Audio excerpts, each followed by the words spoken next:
चुका है, इसमें आप खुद को कहाँ देख रहे हैं? हम बिहार में बदलाव देख रहे हैं और जितने स्वयंभू एनालिस्ट और पत्रकार एनालिस्ट हैं जो कि बता रहे थे कि उनको पता है कि बिहार में क्या होने जा रहा है, उनको ज़मीन पर आते हुए दिख रहे हैं। क्योंकि किसी ने ये नहीं बताया, किसी ने ये प्रेडिक्ट नहीं किया कि बिहार में देश के राजनीतिक इतिहास का मतलब बिहार के राजनीतिक इतिहास में सबसे ज़्यादा वोट होने जा रहा है। और इतनी बड़ी संख्या में जो पोलिंग हुई है, ये दिखाता है कि बिहार में बदलाव बिल्कुल होने जा रहा है निश्चित तौर पर। अब प्राइम मिनिस्टर का स्पीच बदल गया है, वो अब गाने गा रहे हैं, कट्टों की बात कर रहे हैं गानों में, वो आरजेडी को कहीं ना कहीं घेर रहे हैं। तो वो घेर नहीं रहे हैं, आरजेडी का डर दिखाकर वोट ले रहे हैं क्योंकि अपने पास कहने के लिए कुछ नहीं है। तो पीछे कई दशकों से जो एनडीए है, भाजपा है, नीतीश भाजपा है, ये लोग का सबसे बेहतर वोट लेने का तरीका रहा है कि लालू जी का डर दिखाओ, जंगल राज का डर दिखाओ और वोट ले लो, ताकि लोग ये कहें कि भाई काम हुआ ना हुआ हो, कम से कम जंगल राज तो वापस नहीं आना चाहिए। लेकिन इस बार वो स्थिति बदली हुई है। प्राइम मिनिस्टर ये जो कह रहे हैं वो शायद उनको ज़मीनी हकीकत इतना पता नहीं चल रहा है। अगर आप ये कह रहे हैं कि जंगल राज नहीं आना चाहिए तो लोग कह रहे हैं ठीक है नहीं आना चाहिए, लेकिन आप क्यों आना चाहिए, जनसुराज आना चाहिए। विकल्प तो एक नया दूसरा है। जब विकल्प नहीं था तब वो प्राइम मिनिस्टर की बात ठीक थी, तब वो काम भी करता था। इस बार वो काम नहीं कर रहा है।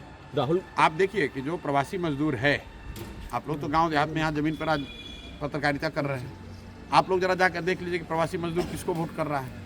कल तक तो एनडीए को वोट कर रहा था, वो तो मोदी कर रहा था, आज तो वो नहीं कर रहा है। वो तो बिहार में फैक्ट्री रोजगार चाह रहा है और अमित शाह कह रहे हैं कि बिहार में तो फैक्ट्री के लिए ज़मीन है नहीं।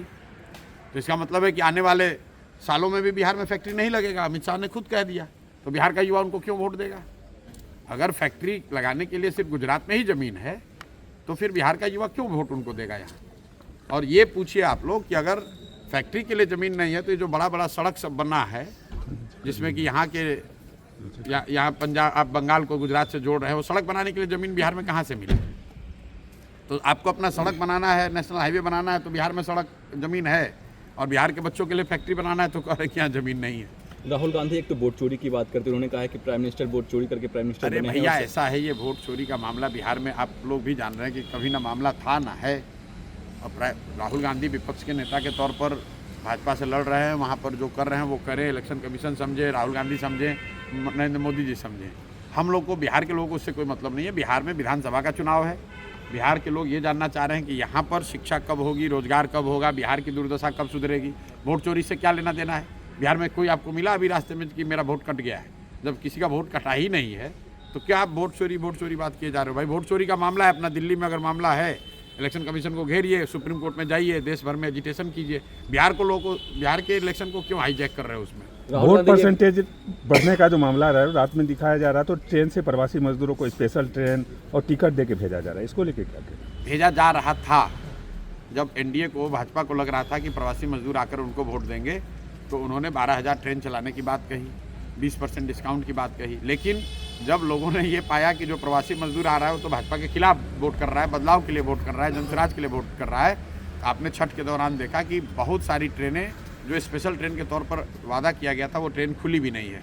इनफैक्ट अभी तो कल तक प्रवासी मजदूर आ रहे हैं। भाई, कल मैं आ रहा हूँ जिस इलाके से, कल मैं भागलपुर में बांका में था, वहाँ पर कल एक जगह पे लोग बता रहे 15,000 लोग आए हैं जो छठ में नहीं आ पाए। लोग, प्रवासी मजदूर, युवा बिहार का इस बार इतना डिटर्मिन्ड है कि छठ के बाद कल तक लोग अभी आ रहे हैं वोट करने के लिए।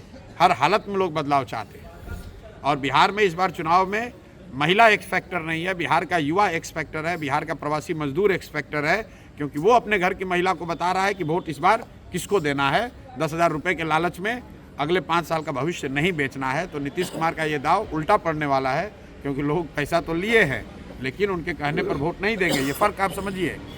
पहले के चुनाव में ये लोग छठ मनाकर चले जाते थे, फिर महिला अपने हिसाब से वोट करती थी। इस बार ये मजदूर, ये युवा साथी घर में बैठे हुए हैं और वो न सिर्फ अपना वोट कर रहे हैं बल्कि अपने परिवार की महिलाओं से भी वैसे ही वोट करा रहे हैं, अपने घर वालों से वैसे वोट करा रहे हैं जो उनको उचित लगता है। तो इसलिए बिहार के इस बार के चुनाव का एक्स फैक्टर युवा है, बिहार के चुनाव का एक्स फैक्टर प्रवासी मजदूर है।